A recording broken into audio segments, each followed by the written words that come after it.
قیام کیجئے جتنا ہو سکے۔ سنن ابی داؤد کی حدیث ہے، سیدنا عبداللہ بن عمرو بن عاص رضی اللہ عنہما کہتے ہیں کہ رسول اللہ صلی اللہ علیہ وسلم نے فرمایا،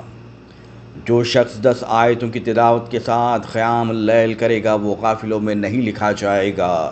جو 100 آیتوں کی تلاوت کے ساتھ قیام کرے گا وہ عابدوں میں لکھا جائے گا، اور جو 1000 آیتوں کی تلاوت کے ساتھ قیام کرے گا وہ بے انتہا ثواب جمع کرنے والوں میں لکھا جائے گا۔ صحیح ابن خزیمہ کی حدیث ہے،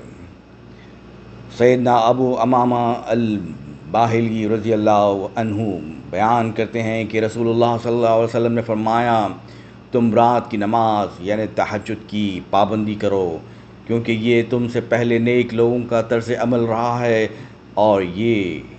تمہیں تمہارے رب سے قریب کرنے کا سبب اور اب تک کے گناہوں کا کفارہ ہے اور آئندہ گناہوں سے روکنے والی ہے۔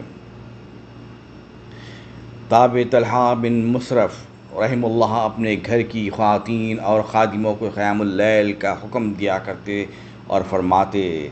رات کے اندھیرے میں نماز پڑھا کرو، خواہ 2 رکعت ہی، بے شک رات کی نماز زندگی کے بوجھ اتار پھینکتی ہے، اور نیک لوگوں کا شاندار ترین عمل بھی یہی ہے۔ حافظ ابن رجب رحمہ اللہ فرماتے ہیں، او صاحب دل جو الٹے قدموں پھر چکے، او اللہ کے ساتھ وقت گزارنے والے جو اپنی روش چھوڑ چکے، سحری کا قیام تمہیں یاد کرتا ہے، دن کا روزہ تمہارے بارے میں پوچھتا ہے، وصال کی راتیں انقطاع